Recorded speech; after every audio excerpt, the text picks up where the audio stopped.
күшті. Көңілі керемет. Ойдағыдай. Неғып жүрсің Атырауда?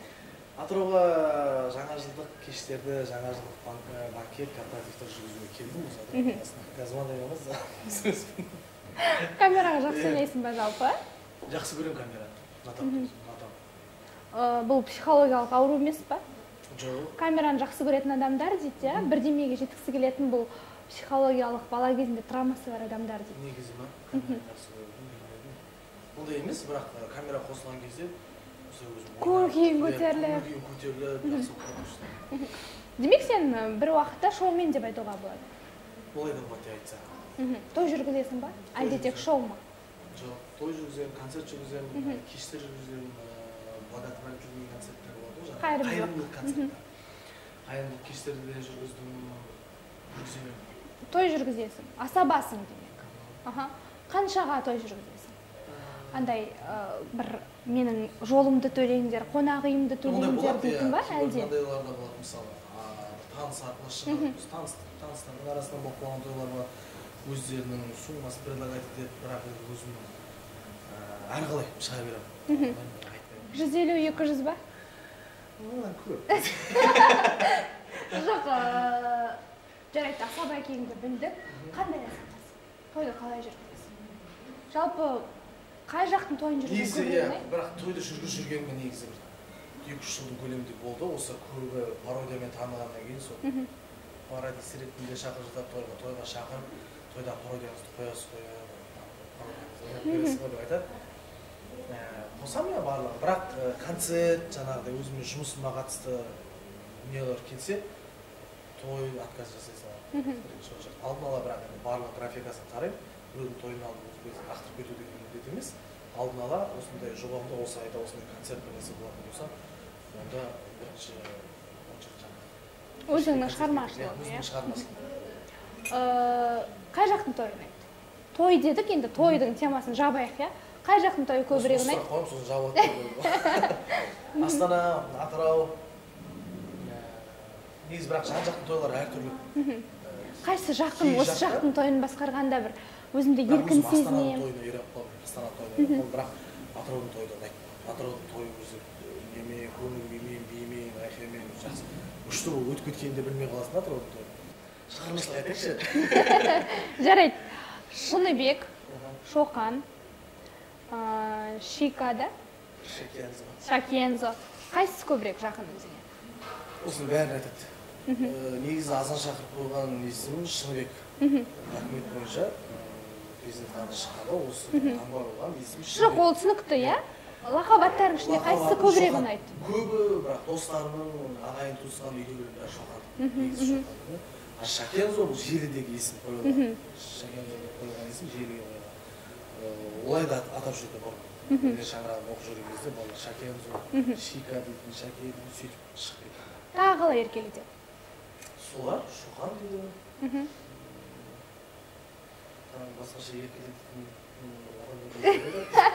Жарайды, ақ саусақсың ба, әлде қара жұмыс жасап өстің ба? Қара жұмыста жасадым. Қара жұмыс жасадым. Кәдімгі жер қазып. Болды. Мен өзім Атырау қаласындағы кәдімгі Рембаз дейтін жерде, жайықтың жағасында, кәдімгі жер үйде өскен. Шаруақта егін бар, огород бар, үй жайықтың жағасына тиіп бір балық аулайтынбыз кішкентай. Бізде сетка салу етін бар. Бір адам немен каретада есіп өтады, бұл жақтан сетка қарап отыр. Ар жақтан сетка көрсе қашасың. Сен қайсысы болдың? Көбіне сетка қарайсың ба әлде? Мен бірақ көп олай аулаған жоқпын балықты, сеткімен. Бірақ білет болдым аулаған кезде, бірақ мен көбіне қармақпен аулайтын. Қармақпен аулаған ұнайтын, өйткені қармақпен аулаған кезде, қармақ қатқан кезде, негізі балық аулайтын өзі түсінеді.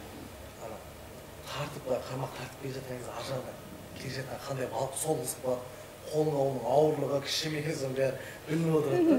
Сол шыққаннан кейінгі қандай балықтың көресің, сол қызып. Білуімше сен бала кезінде аварияға түстің, иә? Иә. Оған дейін бір естігем, тұйық бала болдым, сондай болдым, момын болғам деп. Есіңде жоқ па сонда? Қай жасында түстің аварияға? Тұйық болдым, иә.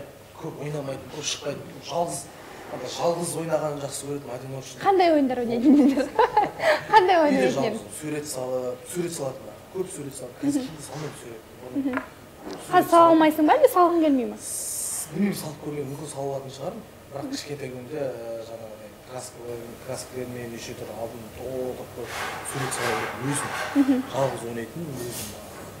Кейін ауырға түскеннен кейін анамыз екен, анам да расында.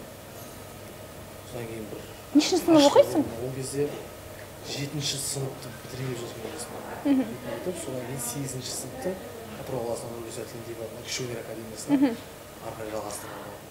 7-ші сыныпқа шейін кім болуды армандадың? Жалғыз өзің сурет салып отыратын кездеріңде. Ол кезде баланың құбылмалы кезі болды, әр сондай кезде әр мараған барып бір ұрынасын, спортқа да барып бір ұрынасын. Бассейнге де қатысқан бір жыл. Кәдімгі кәсіби түрде суға жүзіп, иә? Бір жылда қатыстым, жүзуге де қатыстым. Ер бала оған құлап, ананың басын бұрыстайсың, ананың басын бұрыстайсың. Сөйтіп тоқталып сол өнерге келдім. Сонда сенің өміріңе арман көп болатын. Бірақ былай да армандайтын кішкентай күнде. Нелер болды ғой, саяхатқа аттанып кетіп, бір қаланың мәдениетін таныстырып, көшеден осындай бір сүйектер пайда болған, осындай бір сүйектер шыққан, бір 19-ші ғасырда мынандай кисталар бар, тазалап, суретке түсіріп жүр. Сондай ұнайтын.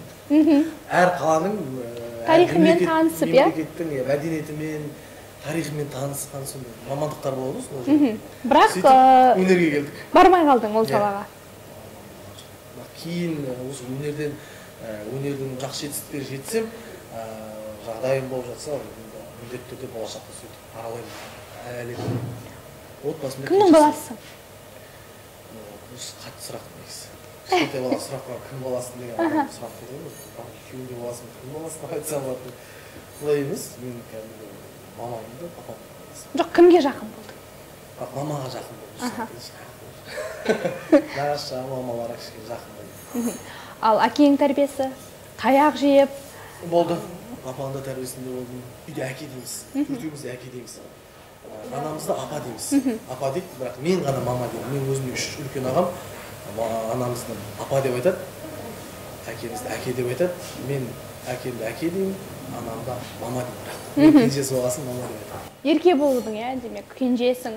Иә, ерке болдым. Көп таяқтан қашып кететін, сондай болдың ба? Иә, ұрысып жатқан кезде арқа тығылып қалып па. Бірақ одан кейін ағам үйленді, ең үлкен ағам үйленді, одан кейін кішкентайлар болды, немере болғаннан кейін кішкене авторитет. Ал қазір қалай? Алыстасың, көп еркелетер ма? Одан кейін үйдің кенжесі болып, ерке болсам да, бірақ өзім осы Атырау қаласынан университетінде кіші өнер академиясын тәмамдағаннан кейін менде жаңағы самостоятельный өмір басталды.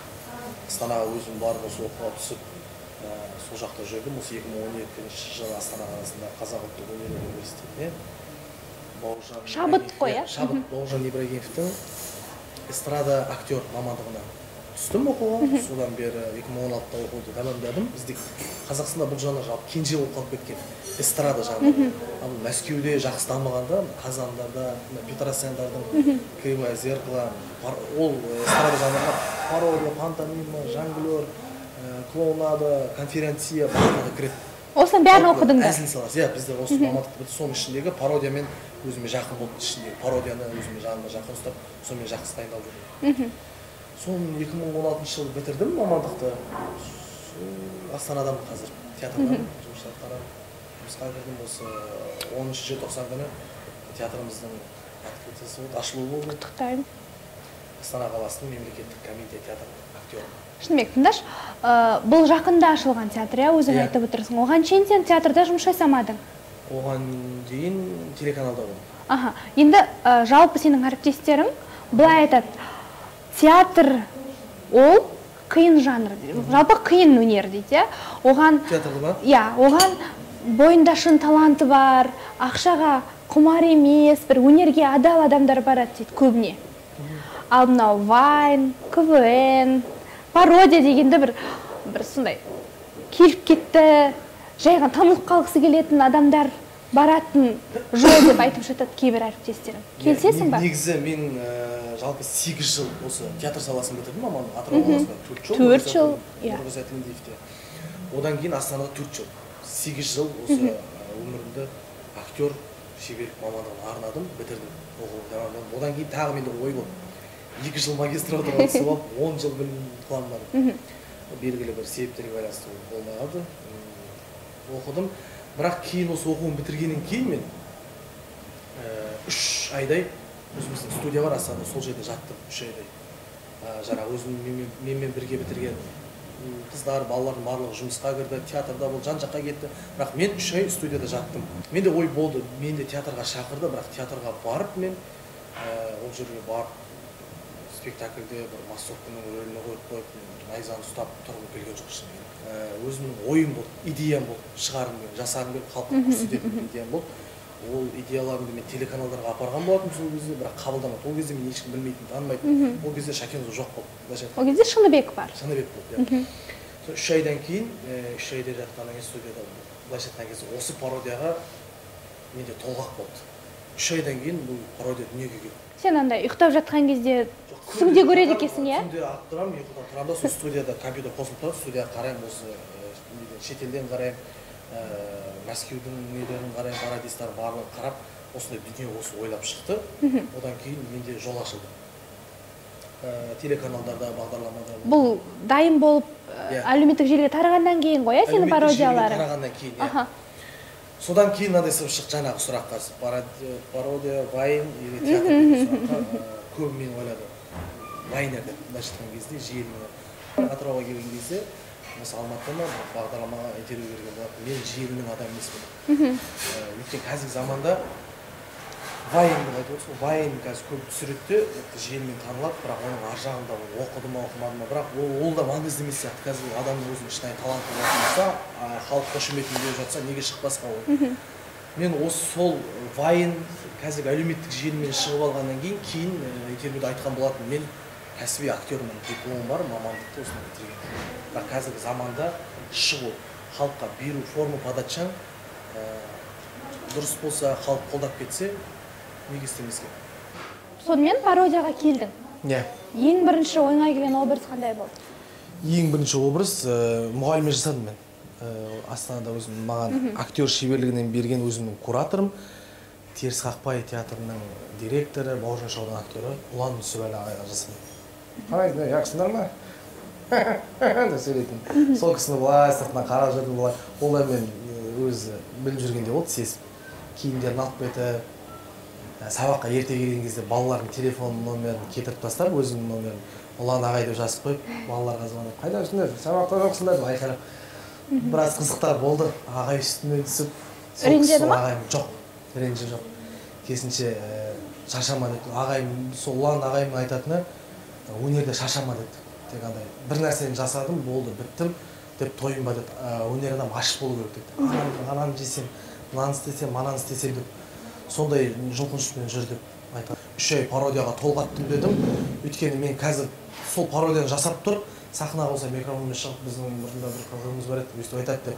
Солай жасайтын болсам, онда мен өтпей қалуым мүмкін. Өйткені ондай бағытпен шыққандар бар, былайша айтқан кезде. Саған бір жаңа бірдеме алып келу керек. Болса жаңашылдық керек болды. Пародия кішкене жастар да түсінетін, үлкендер де түсінетін. Сөйтіп мен бір әншінің әнін алып, бүкіл әлемдік мультфильм, қазақ эстрадасының жұлдыздары болсын, барлығын біріктіріп, әлемдік жұлдыздар бар. Бренд айтса қалай болады деген идея келді маған. Бұл идеяның басты. Өзің идеяң ба, әлде біреу көмектесті ма?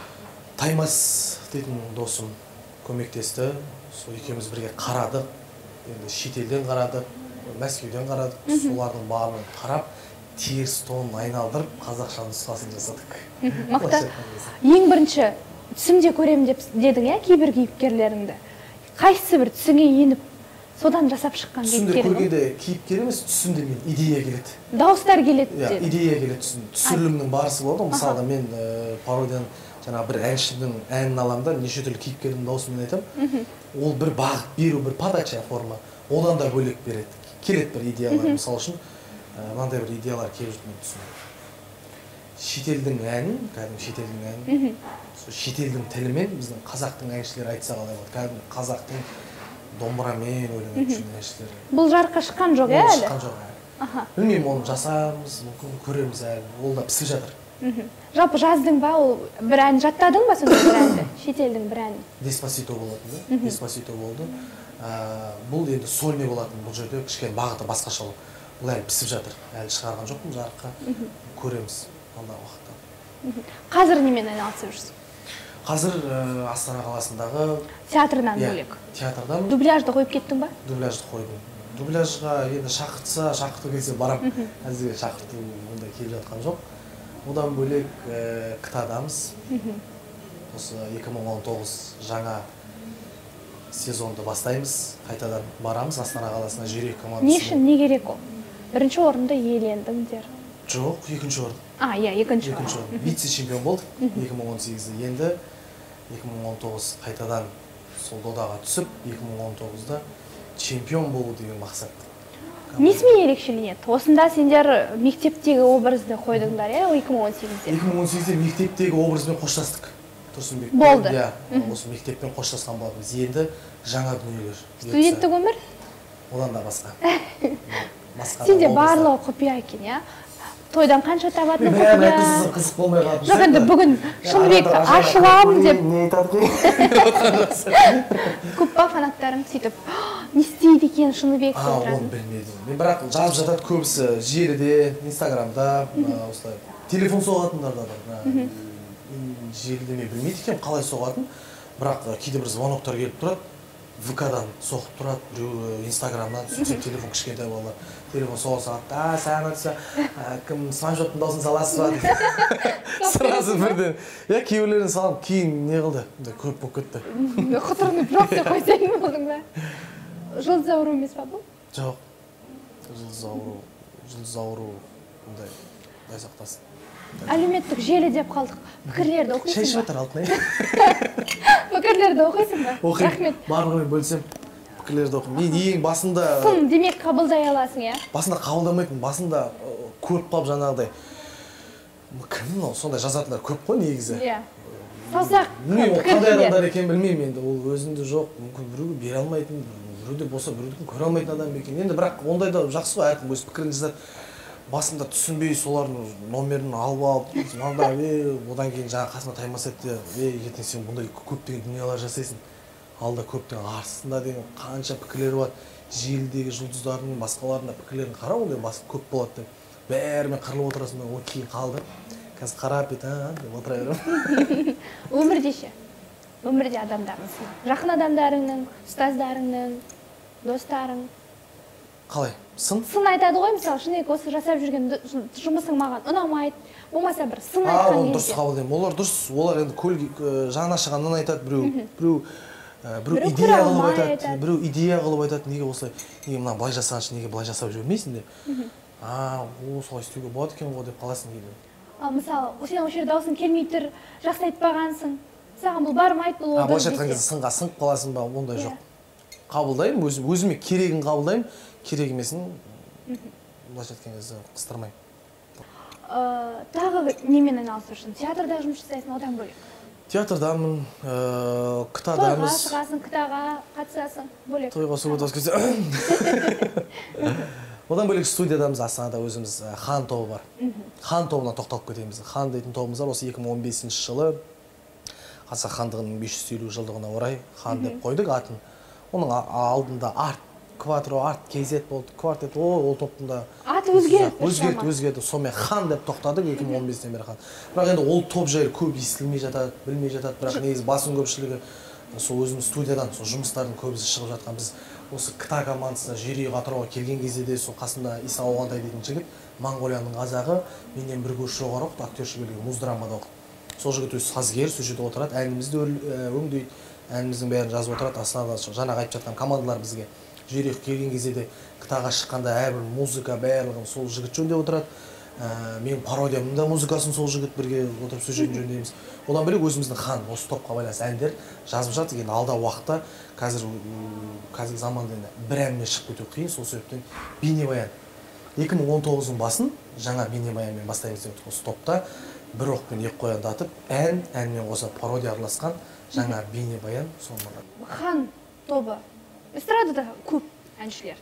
Сендерсіз ақ, шынын айтқан кезде. Дұрыс айтасың. Не алып келесіңдер, бұл не керегі бар бұл топтың? Сендерді тыңдарман не үшін тыңдау керек? Осындай сұрақты маған көп айтты. Жанында жүрген адамдарды айтты.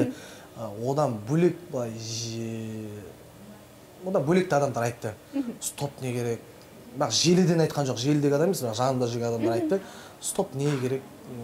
Сен өзің танылып келе жатсың қазір, Шакен сосын. Ол топ шықса да, шықпаса да ол топпен біз біргеміз. Өйткені біздің арамызда ол жерде біз бір нәрседен ақша табайық, бір нәрседен көтерілейік деген нәрседен бұрын біздің екеуміздің достығымыз бұл жерде. Ол екеуміз ол студиядан басталып біраз дүниелердің барлығы сол студиядан туды.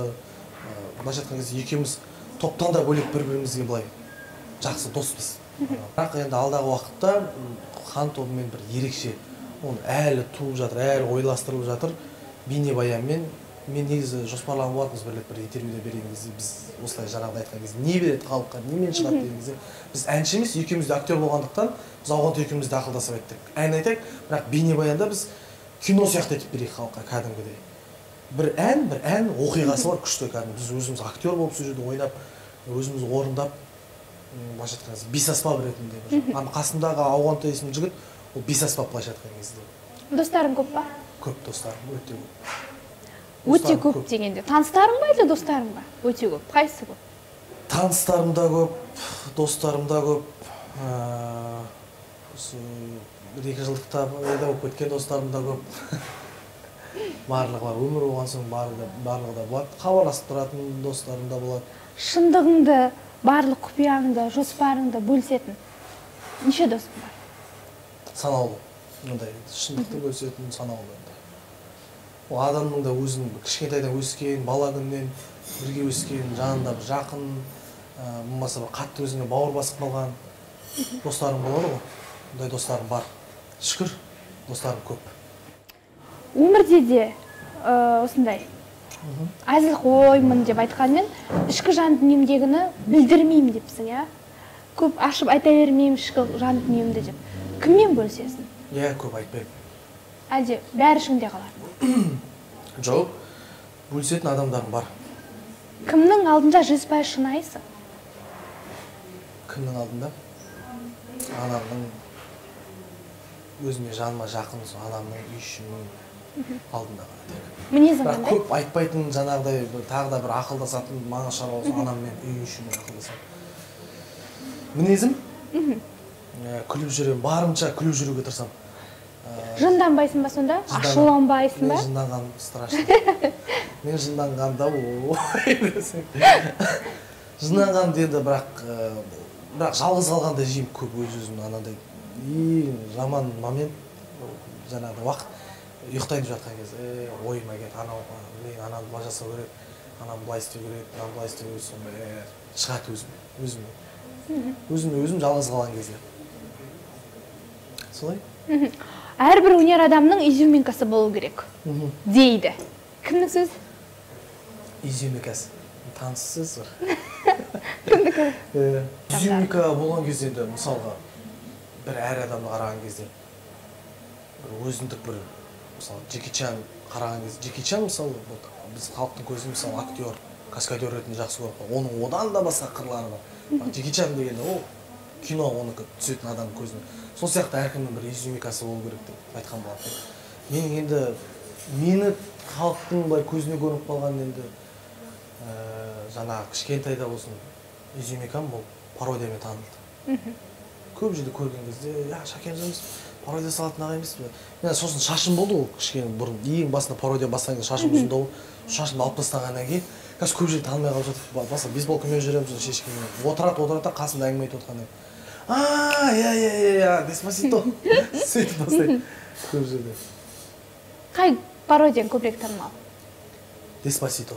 Сол Деспасито. Өйткені сол Деспасито Мәскеу мемлекетіндегі, Украина мемлекетіндегі сол жақтың блогерлары да бөлісіп өздерімен бірге желіге жарнамаға шығарып, жаңағыдай қазақстандық әнші, актер жігіт осындай әлемдік әншінің әніне пародия жасапты деп. Желідегі басқа жақтың пародистермен бірге сайыстарға да түсті, сол Деспасито пародиясы жақсырақ кетті. Қиялисың ба, реалистсің ба? Қиялимын. Өнер адам болғаннан кейін сонда кішкене қиял болған. Менде бар еді, кішкене қиялдаймын. бір нәрсені жазған кезде, бір нәрсені шығарған кезде сондай бір арнайы жерлер болады, болмаса табиғатқа кетіп қалып жатады, болмаса студияда творческий атмосфера беретін жерде отырып жазған жақсы негізі. Шабыт беретін, иә? Шабыт беретін жерде. Шабытты қайдан аласың? Шабытты студиядан сол. Ішесің ба? Жоқ. Шегесің ба? Жоқ. Негатив. Онда ешнеме қабылдамайды. Иә, жоқ. Шындық па, әлде камераның алдындағы жай жоқ па? Жоқ, ондай негатив жоқ. Темекі тартатын сақсыз? Жоқ. Негатив мүлдем. Негативке мүлдем қарсымын. Плюс. Өтірік айтып отқан жоқсың? Жоқ. Негативке қарсымын. Жас кезіңде іштің ба? Шабытты бірақ енді ұрынған кезім болды, бірақ жоқ. Өмір мен театрды, яғни өзіңнің актерлік қабілетін шатастырып алған кездерің болған жоқ па? Ол қалай? Образдан шыға алмай қалып, бір жасанды жасап. Жоқ.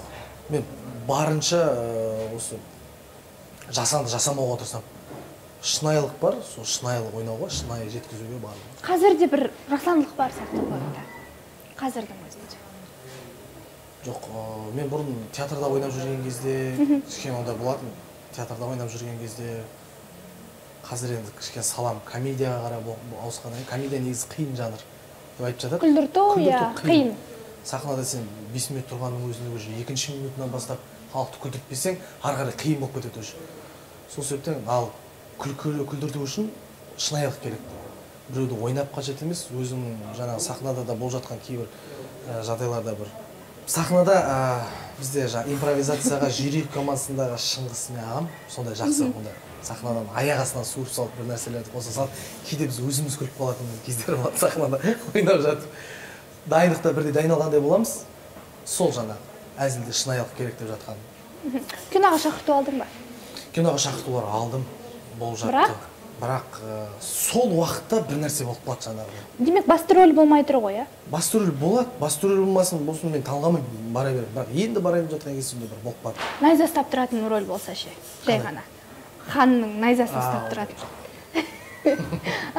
Қандай жанрда фильмге түскің келеді болашақта? Комедия. Комедия. Тек қана комедия. Өзімді комедия жанрынан көремін. Әлемдік актерлармен кіммен бірге ойнағың келеді бір сахнада? Бұған сөйтіп арман шығар. Джим Керри. Сүйікті актер. Бұрыннан сүйікті актерің, иә? Бала кезіңнен қателеспесем. Сосын Джонни Депп. Несімен ұнайды олар? Ол актерлардың маған ұнайтыны, олар көп сөзге қарағанда жаңағыдай іс қозғалыс дейді ғой, действия. Қимылмен, иә? Камерада сондай нәрсені жақсы көреді негізі.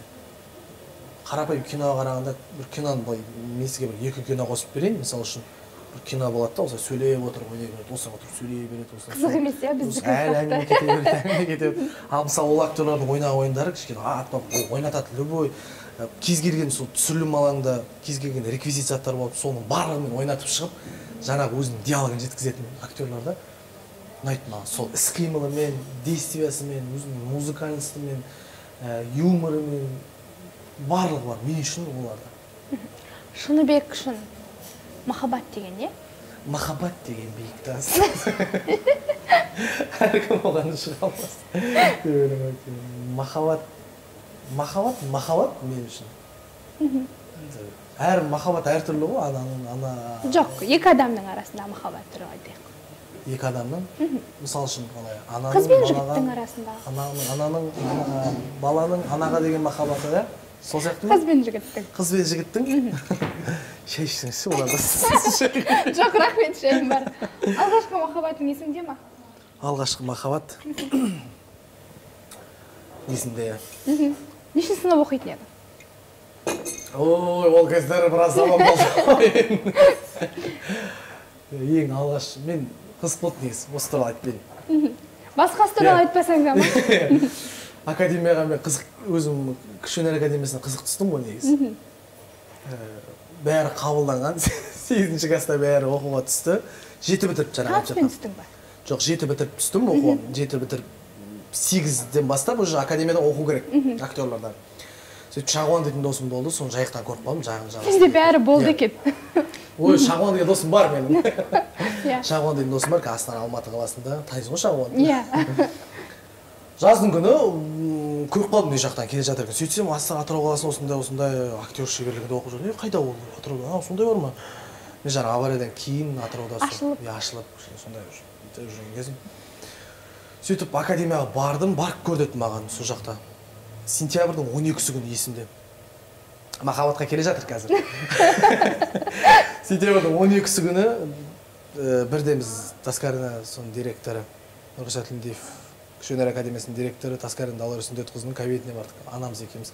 Сол жерде жаңағы басқа да мұғалімдер болды, келді. Осылай мен оқуға түсейін деп келдім.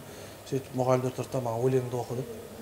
Сөйтіп өзім ағам шығарып берген "О махаббат" деген өлең бар. Өлең жолдары мынандай: "О махаббат, махаббат, қазақты көрсетті бұл махаббат, жылқыны есек етті бұл махаббат, махаббат, махаббат" деген. Сонымен сосын кішігірім Қожаның монологын оқыдым.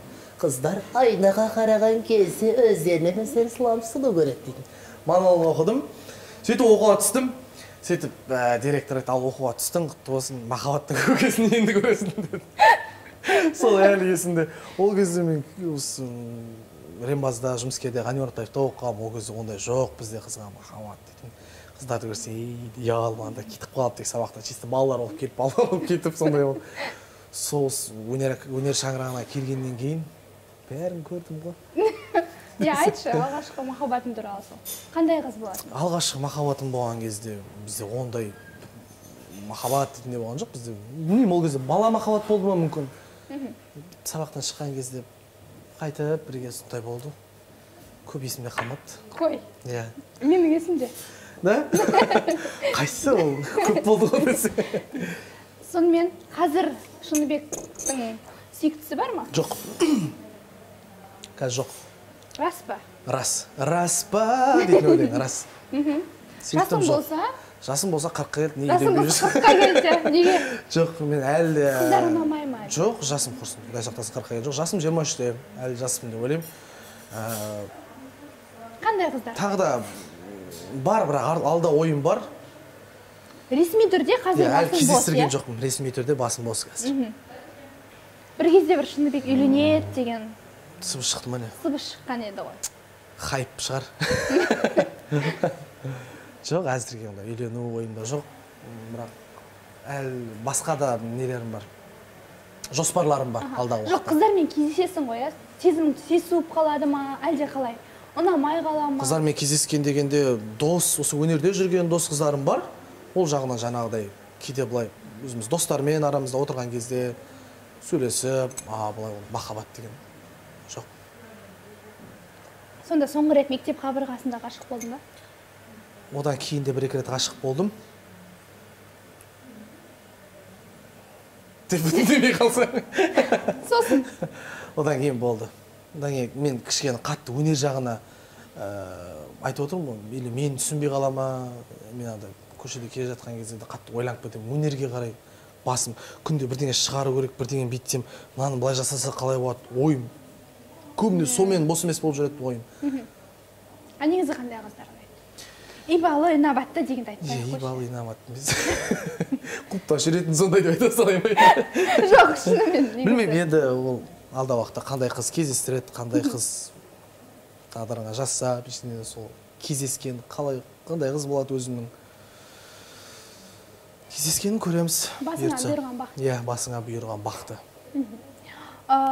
Эфирде көрініп қалу үшін, бір жалт-жұлт ету үшін Шыныбек неден аттамайды? Көрініп қалу үшін? Эфирге шығу үшін, эфир бар жерден жүру үшін, мысалы. Неден аттамайсың?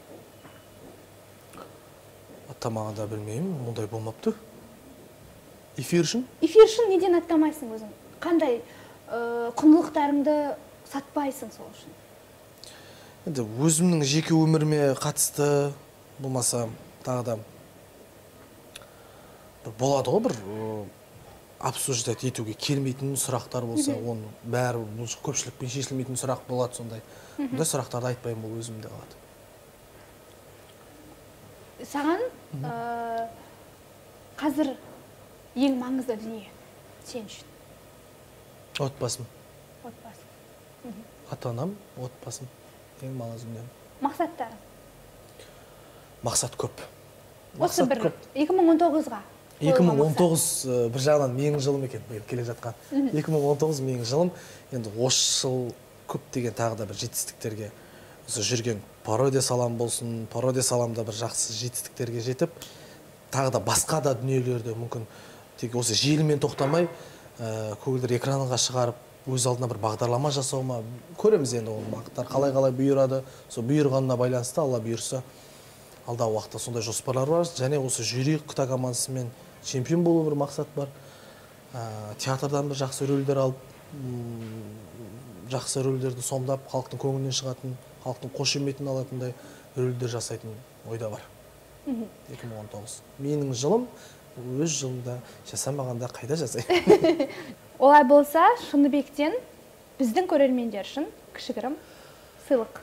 Алыстама, жаным ау мені, алыстама,